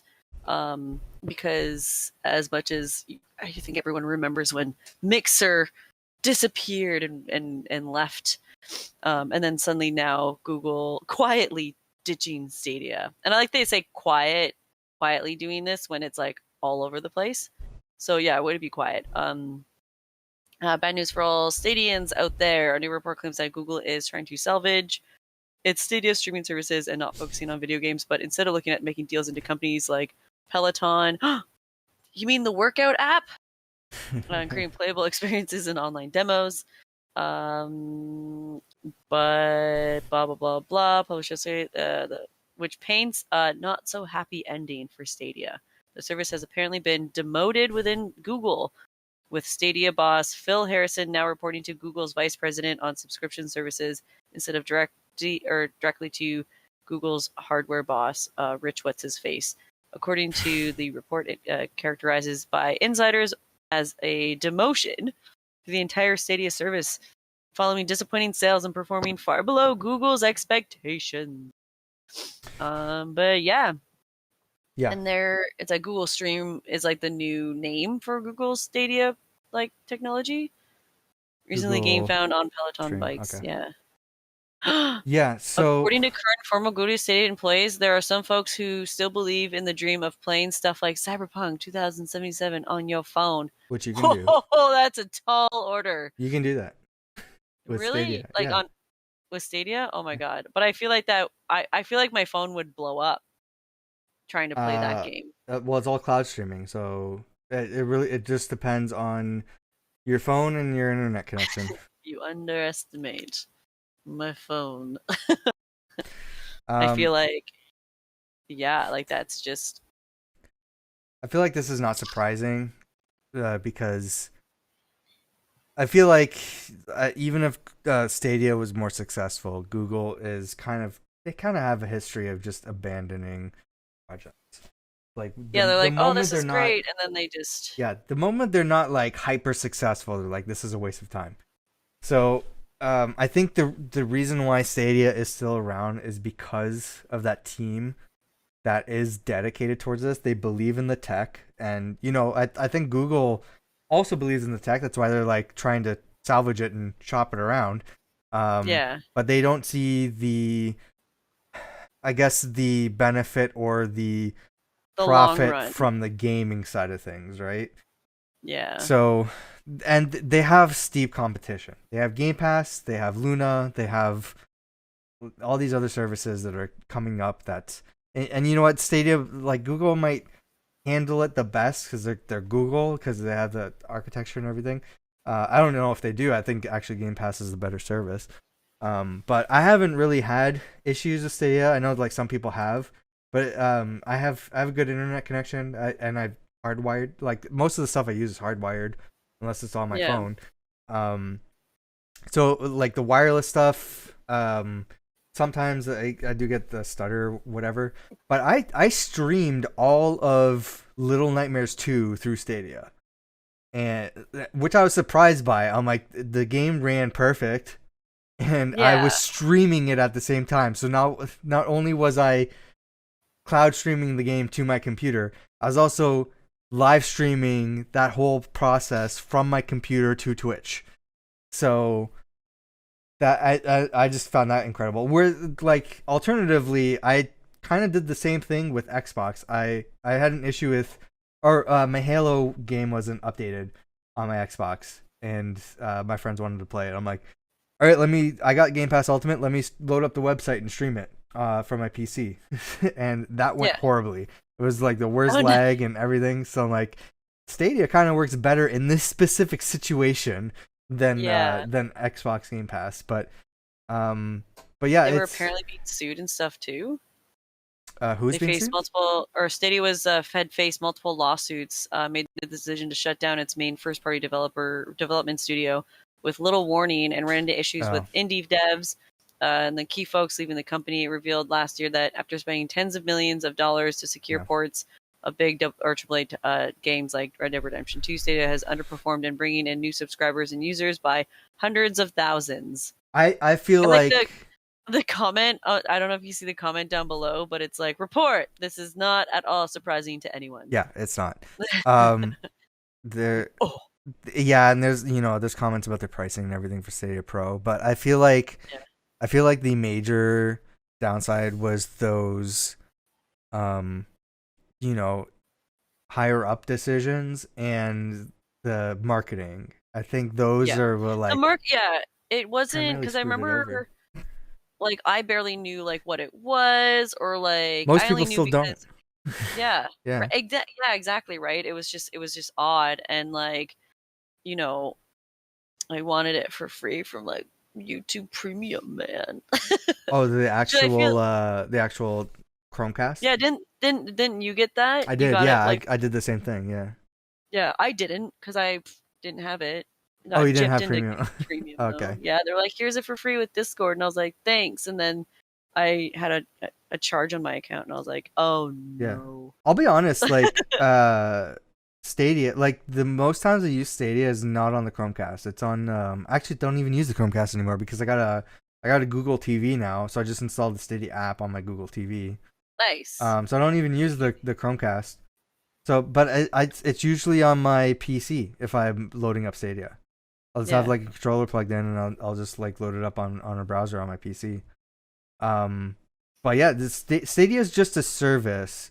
Like instead of buying games on a console, or just look at it as like a PC platform, right? Like Yeah. Steam, Epic Game Store, whatever. But you're not actually downloading a client. You're not downloading a program. You're just going to the website and you're buying the And then just game be like, and you're instantly playing it. You're not downloading, you're not updating, you're not doing anything. You just buy it, you play the game, and you're in.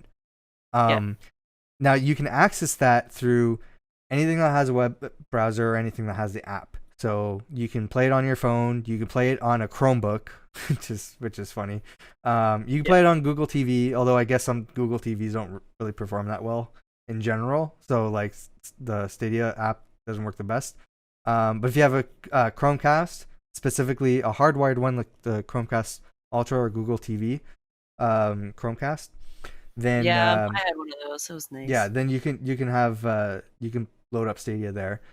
Then they have a Yeah. subscription service, and I think this is where the confusion comes in, because I think they're trying to pitch that subscription service hard, Yeah. versus the a la carte, just purchase whatever games you have. The subscription service is just like any other subscription, but not really featured like Xbox or PlayStation. It's just that they're gonna give you a selection of games that you can claim every month, and again, you need to have your subscription in order for you to play them. And it's not like great games. It's not like games that you're looking forward to playing. I mean, for me, like they had Little Nightmares on one of them, and I wanted to play the game, and it was cheaper for me to renew a subscription to Stadia Pro for a month to play the game than to purchase it. So that's what I did. Yeah. Um, Yeah. Which makes so sense. Which makes yeah, sense. so yeah, so there's been a few times like that where I'll just load the subscription for a month to play whatever games are on my subscriptions. Yeah. But and then you get like discounts on some games and stuff like that. You don't need the pro subscription to actually use the service.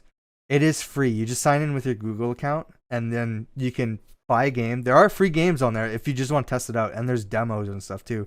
And this weekend, as of recording this, there's a free weekend for I think Tom Clancy's Rainbow Six Siege. I think is free.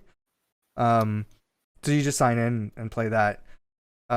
So yeah, it's something I feel like anybody should just like sign in and try.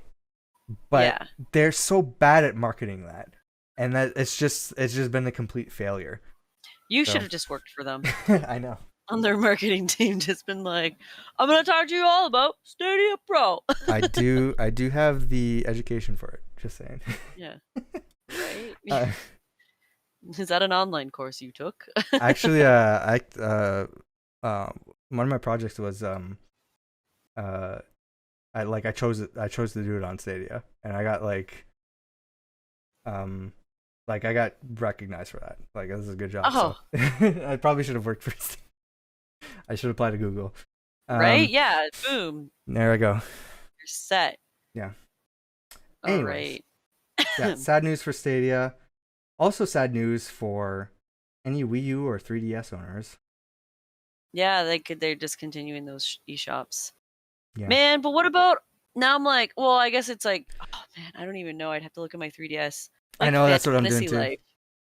I have Fantasy Life and we're a very limited time. As of late March 2023, which we're there. Or no, sorry. We're almost there. Don't age me like that, man. That's next year. I didn't realize it said 2023. Sorry. As of let's get it closer. May 23, 2022, you will no longer be able to use a credit card to add funds to your account through either platform. August 29th, you won't be able to use a Nintendo eShop card to add funds. However, it will still be possible to redeem download codes until March 2023. So as of March 2023, it will no longer be possible to make purchases at all in the eShop for both those platforms. So, even free stuff. So like stuff like demos. So get all the stuff that you want now. And I have like a wish list set up, but I'm like, I know I need to buy these games now, but it's still too much money. I was like, they're not cheap, man. We get yeah, people be like, "How much are your 3DS games?" And I'm like, $40. Yeah, if you're Brand buying new. physical games, they're gonna go up in price. So it is cheaper to buy games digitally right now through the eShop while it's Yeah. still up, because once it's gone, those physical games are gonna shoot right up. Yep. So yeah, Crazy. I need to bite the bullet and just spend that money on those 3DS games before they're Maybe gone. I'll sell some of my 3DS games. I'm just saying, I I bought a Vita, have and my Sony's PSP. I need to update it yeah, though. and Sony's like, you know what? We're gonna make it impossible for you to get PSP or Vita games, and I'm like, you know what? Then I'm gonna pirate. I 'Cause have that's one PSP game. yeah. So Yeah, right, to that's what it's pirate gonna it, be. That's gonna be and what it it's is with the Crisis 3DS. Core.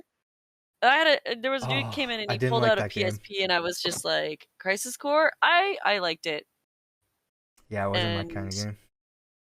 it was just me. I think I had just played Final Fantasy VII on the PlayStation, Mm, and I wanted more Final Fantasy because it was like the first time I, I ever played a Final Fantasy game. yeah. Was like I was like 18 or 20 or something, and like I got specifically no my the guy I was dating, he had a PSP, Mm-hmm. and then I bought Crisis Core to play on it, Wow. and yeah, it wasn't even So that that good. was your first Final Fantasy experience? Was no PlayStation. Yeah, PlayStation. PlayStation Okay. was I bought a PlayStation from Okay. a retro gaming store Yeah. and played Final Fantasy VII on it Okay. and loved it. I think.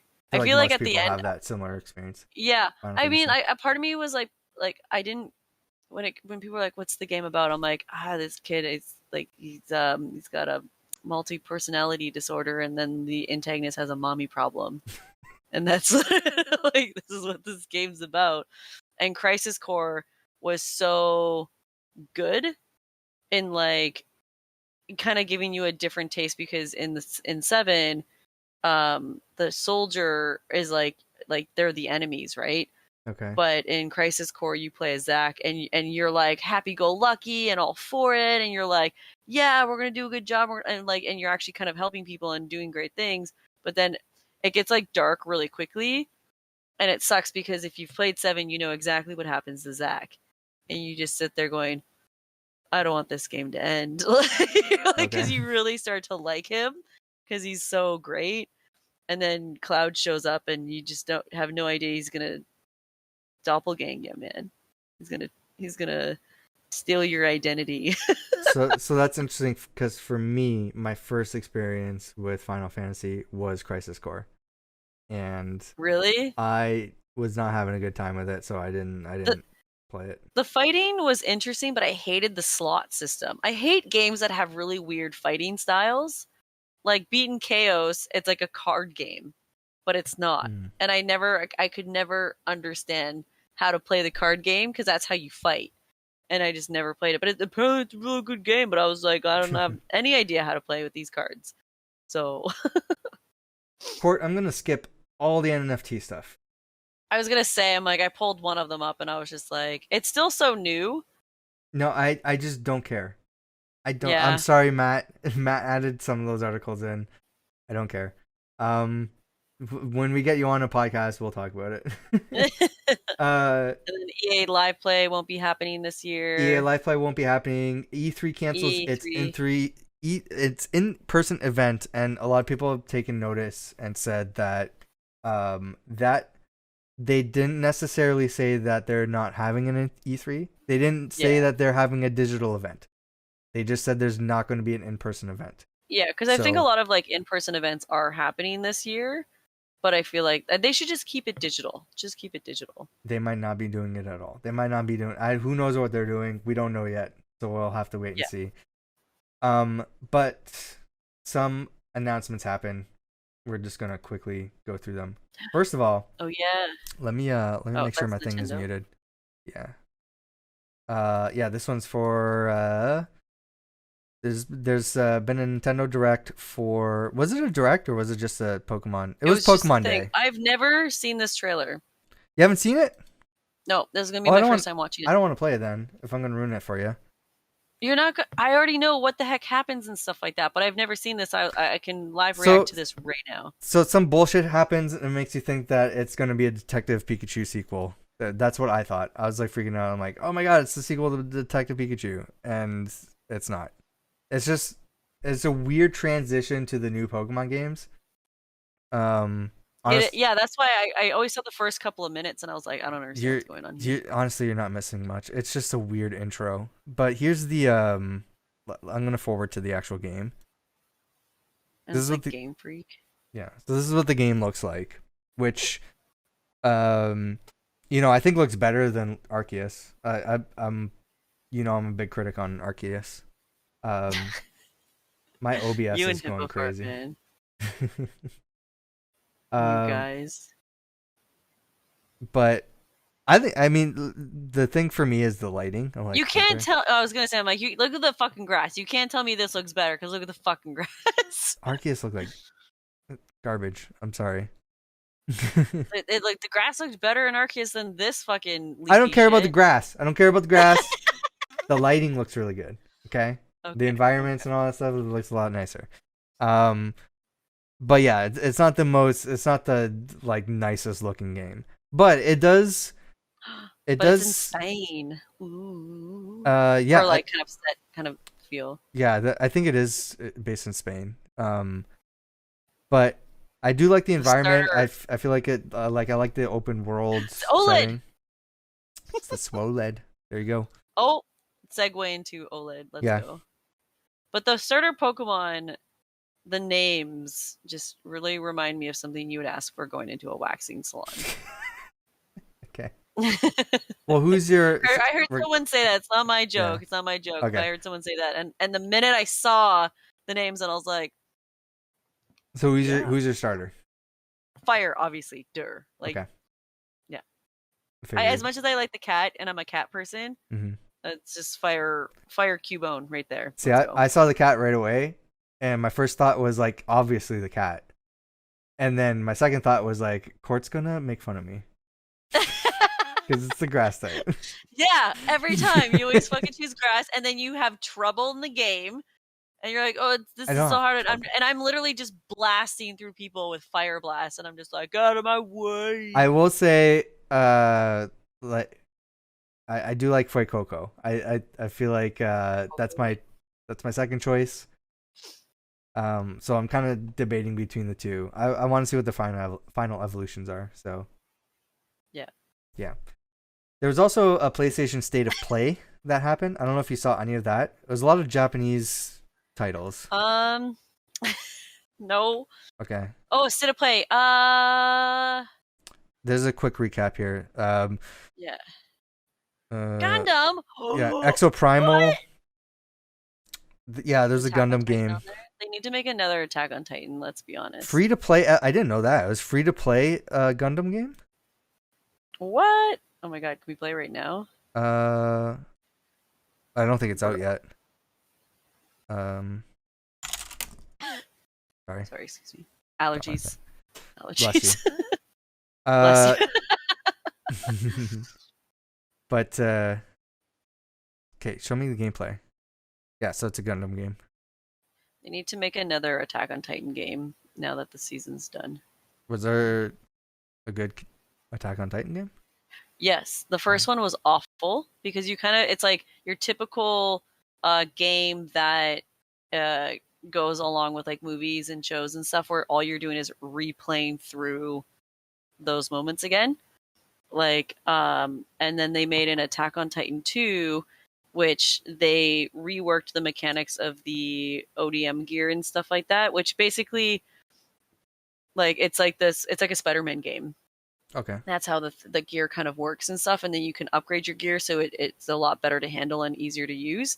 But it only goes up until, like, I think season 3 or season 2, I think.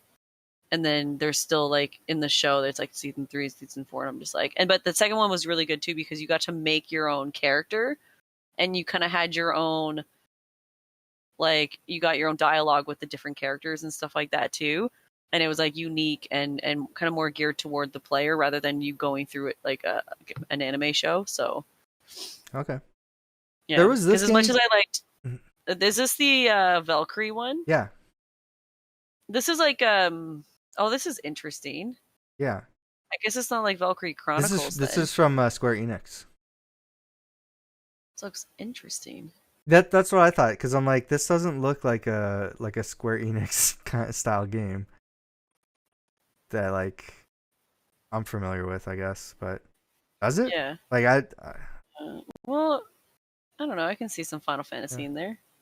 What kind of game is this? Is it like, I don't know. I feel like I'm interested in it, but I don't know if I would actually like, if I'm like that interested in it. Yeah. You know? Looks cool. Looks cool. I'll see what people say about it. Elysium. My OBS is like struggling. Yeah. Do you care about Halo? I'm so squinty. No, not really. We're gonna skip over TV show talk. I just want to say that the showrunner said in like this tweet that I had pulled up, we didn't look at the game. We didn't look at anything from the previous games. I'm like, cool. I'm not gonna look at the TV show because I'm like, yeah, that tells me it's probably not gonna be good. So yeah. And then what else? Should we save this for another? Because we're on like almost like no. I want to say, is there anything in this list here that you would want to talk about right now? Like anything that's like important? Oh, I want to I want to pull up a fun thing. Is it the Pokemon one? What Pokemon one? The boobs. Oh no. I think Matt posted that, or did you post that? I don't know. I'm like, what is this? And I'm like, oh, this is such a dumb story. Where is that? I can't see it. Unknown on the boobs? What are they talking about? Someone beat. I'm trying to find the link. I can't even find the link that I posted. Somebody beat Pokemon at level 69, and for added impact, going up against. Yeah, someone beat Pokemon Shining Pearl with just a team of unknowns that spelled boobs. But that spelled boobs. Yeah. Oh, got it. Wow. The one thing I was gonna pull up just as a fun thing. Oh yeah, Nintendo added rewards to Nintendo Switch Online. So if you go to your Nintendo Switch Online thing on your Switch, it's like achievements. You complete some achievements, you get rewards like platinum points that you can use on My Nintendo. And then speaking of My Nintendo, in a moment, first of all, for the Canadian gamers out there, if I release this podcast on time, because last time I did this, the promotion ended by the time the podcast went up. But Walmart is having a promotion where if you pre-order Kirby and the Forgotten Lands, you can get this cinch bag that looks, has the cover art of the game on the bag. So if you pre-order from Walmart Canada, so looks pretty cool. You can also get some free cereal. So nice. So make sure that you pre-order from Walmart Canada if you want some free cereal. And then similarly from My Nintendo, so if you get enough My Nintendo points, which I'm gonna check because I think I want this, you can enter the sweepstakes to get a different Kirby bag. So My Nintendo's doing a sweepstakes thing right now, so you can get. Oh, you get the blanket too? Yeah, it's like. Bro, I'm just getting a keychain. That's it. That's all I'm getting. Yeah, they also have like these. They just added these like N64 keychains too, I think. What? Yeah, I forgot about it. I probably missed out, and they're probably sold out now. But My Nintendo Store rewards, yeah. So you can get like cover art of N64 games as a keychain. Yeah, right here. So like, there's Super Mario 64 and The Legend of Zelda: Ocarina of Time on keychain. Yeah, I don't have a lot of platinum points, anyways. 500. I think I might have 500. I might buy these keychains. Get it. Do it.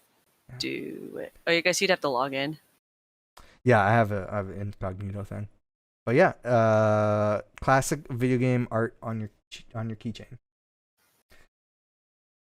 Is that it, Court? Yes, I would say so. All right. Well, I have so many notifications.